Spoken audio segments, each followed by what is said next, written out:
friends and comrades, I would like to welcome you here today to Glasgow Anne Cemetery, which marks the first event of many for Lasair Dhearg in this city.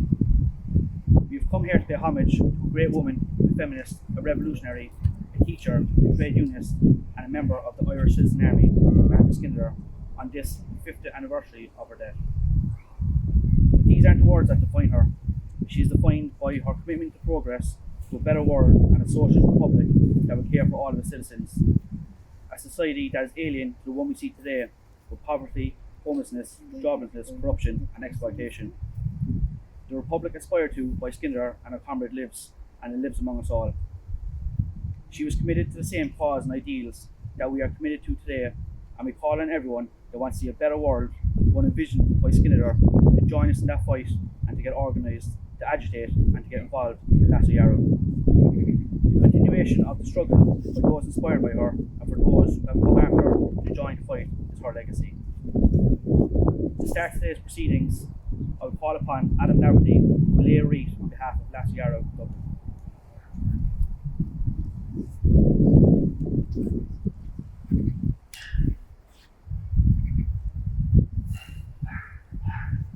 Good Margaret, Adam. I will now call upon Nicola Gowan from Lasair Dhearg Belfast, who will give an oration. Comrades, we stand here today to remember the life and legacy of Margaret Skinnider, an Irish Republican, a suffragette, a trade unionist, a sniper, and in every sense of the word, a true revolutionary. Our comrades in Scotland have already gathered in Coatbridge, at the place of her birth, to commemorate the life of Margaret Skinnider. While we may stand in different countries, we continue to work together in our pursuit of the Irish Republic, following in the footsteps of all those who came before us. This experience was embodied by Skinnider, who once said that Scotland is my home, but Ireland my country. Margaret Skinnider was born in 1892 to Irish parents living in the town of Coatbridge. As a young child, Margaret travelled to County Monaghan, where she began to feel resentment at witnessing the inequalities between the fine places of the rich English people and the small and poor homes of the Irish with their wee bit of brown. This experience in Monaghan was the beginning of Skinnider's radicalisation, as when she returned back to school, she began to eagerly read the histories of Ireland, our literature and our poetry. This was a history that Skinnider described as a history of oppression, which we should tell with tears if we did not tell it with anger. In Scotland, Skinnider studied to become a maths teacher and became involved in the suffragette movement for women's rights. As a member of the Women's Social and Political Union in Scotland, Skinnider took part in protests at Perth Prison and was involved in militant actions such as smashing plate glass windows and attempts to burn down castles and stately homes. Margaret Skinnider was not only involved in feminist activism, but also in militant Irish republicanism, helping to train the Glasgow branch of Na Fianna, taking part in arms raids on the Clydeside shipyards with other Glasgow Irish volunteers, and becoming one of the first members of the Glasgow Anne Devlin branch of Cumann in 1950. Margaret Skinnider fully dedicated herself to any action which would bring about fairness and equality to those suffering under oppression. At the outbreak of World War I, one of Skinnider's local rifle clubs began to train women, so that in case of a possible German invasion, women could also fight to defend the British Empire. Quite ironically, it was at these rifle clubs that Skinnider learned how to shoot, practicing until she became an excellent marksman. In her autobiography, Skinnider wrote that it was during this time she believed the opportunity to defend her own country would soon arise, for an English war is always a signal for an Irish rising. In December 1915, at the invitation of Countess Markievicz, Skinnider sailed to Dublin with detonators and bomb wires strapped to her body, which she smuggled into Ireland for the use of the Irish Citizen Army. The following year, Margaret Skinnider joined the Irish Citizen Army in Dublin in preparation for the Easter Rising. On Good Friday, Skinnider was sent to Belfast to escort James Connolly's wife and two of his children to Dublin. Upon her return, Skinnider began ammunition work, retrieving dynamite and bombs from their hiding places. During the Easter Rising, Margaret Skinnider was a young woman in her mid-20s, and she played a key and active role as a scout, a dispatch rider, a sniper, and a commander. James Connolly's daughter Mia described how, when they were going out to attack a nest of snipers, she was in charge of the squad. Skinnider commanded 5 men on a mission to destroy and set fire to buildings, as to cut off a retreating British force and to block any further enemy approaches. In the College of Surgeons, Skinnider was the resident sniper. Later she wrote of her success, "More than once I saw the man I aimed at fall." On the Thursday of Easter week, while leading an attack on a British sniper, Skinnider was wounded 3 times. She was transported to hospital after the surrender, and after recovering, made her way to Glasgow. After the failure of the Rising and the arrest and executions of many of her friends and comrades, Skinnider wrote, "For a long time after the Rising, I dreamed about it every night. My awakening was a bitter disappointment, yet the memory of our failure is a greater memory than many of us ever dared to hope."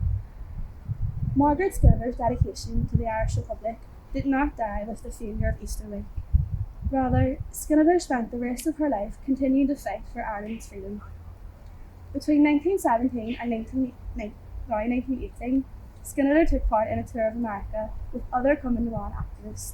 It was there that she wrote her account of the Rising, called "Doing My Bit for Ireland." Upon her return to Ireland, Skinnider trained volunteer recruits, and she fought during both the War of Independence and as part of the anti-treaty forces during the counter-revolution. During this time, Skinnider was imprisoned by the Free State and went on hunger strike 3 times in her protest as a political prisoner. After her release from prison, Margaret Skinnider became a teacher at a primary school in King's Inn Street, Dublin. She was a member of the Irish National Teaching Organisation throughout her teaching career, becoming a member of the INTO executive in 1949, and in 1946 she eventually became its president. Skinnider passionately fought for the rights of women, with the marriage bar being a particular focus of her feminist campaigns. Skinnider also served on the Irish Congress of Trade Unions Executive Council until 1963. Upon her death in October 1971, Skinnider was buried here in the Republican plot beside Countess Markievicz. Margaret Skinnider spent her life with her partner and her fellow revolutionary, Nora O'Keeffe. They began living together as a couple in 1919 and remained together until O'Keeffe's death in 1962. As one of the many lesbian women who took part in the Easter Rising, Margaret Skinnider's role and importance in the Rising was dismissed because she was a woman. Skinnider was actually denied a military pension after her application in 1925 because the law was, quote, applicable to soldiers as generally understood in the masculine sense. During the 1960 Rising, Commandant Mullen was reluctant to let any woman take part in the fighting. Skinnider's response to this was, in her own words, "We had the same right to risk our lives as the men, that in the Constitution of the Irish Republic, women were on an equality with men. For the first time in history, indeed, a constitution had been written that incorporated the principle of equal suffrage." We remember today one of our greatest Irish patriots, who let neither her nation's oppressor nor the entrenched patriarchy determine her value as a revolutionary. We remember Margaret Skinnider and her words as we continue on in the struggle for Ireland's freedom from colonisation, from greed, misogyny and equality. If they do not win this fight, they will have at least deserved to win it. But win it they will, although they may win it in death. Already they have won a great thing. They have redeemed Dublin from many shames and made her name splendid among the names of cities.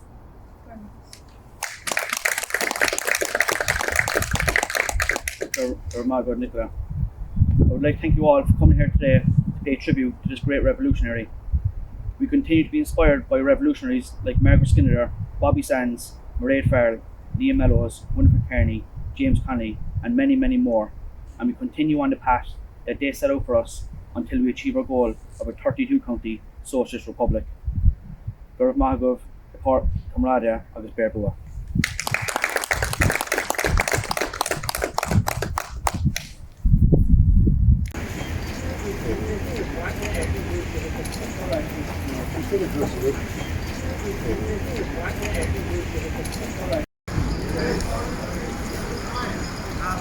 Scotland are gathered here this weekend to commemorate the 50th anniversary of the death of Margaret Skinnider. Margaret Skinnider was a veteran of the 1916 Rising, a suffragette, a Republican, a socialist trade unionist and a teacher. Born in 1892 in 116 Main Street, Coatbridge, opposite the site of this Blackware Garrard, she first became a suffragette, heavily involved in the fight for women's rights. She helped train the Glasgow branch of Na Fianna. She participated in arms raids on the Clydeside shipyards with the Glasgow branch of the Irish Volunteers, and when it was founded in 1915, she was one of the first members of the Glasgow Anne Devlin branch of Cumann mBan. She was known as a crack shot as she joined on the outbreak of the war in 1914. One of the local rifle practice clubs set up to train women in case of invasion. By December 1915, and at the invitation of Countess Markievicz, Skinnider set sail for Dublin with detonators and bomb wires destined for the Irish Citizen Army concealed on her person. During the Easter week of 1916, she played a full combat role as a sniper until she was wounded multiple times by the gunfire of British forces. She remained active during the Cumann War and remained true to the public during the counter-revolution. Imprisoned by the Free State in 1923, Skinnider undertook 3 separate hunger strikes in her defiance as a political prisoner. After the ceasefire, she became a teacher and involved herself in trade unionism until her retirement in the 1960s. She lived with her partner Nora O'Keeffe until O'Keeffe's death in 1962, one of a number of lesbian couples central to Ireland's fight for liberation during the revolutionary period. Margaret Skinnider died in October of 1971. She is buried in the Republican plot of Lasair Cemetery in Dublin alongside Countess Markievicz. Margaret Skinnider's life and struggle was an inspiration to socialist Republicans everywhere to continue in the pursuit of a 32-county democratic socialist republic. It was only fitting tribute to pay to her. For us as Irish Socialist Republicans in Scotland, her life shows the importance of Irish Republican solidarity, activism in Scotland and elsewhere.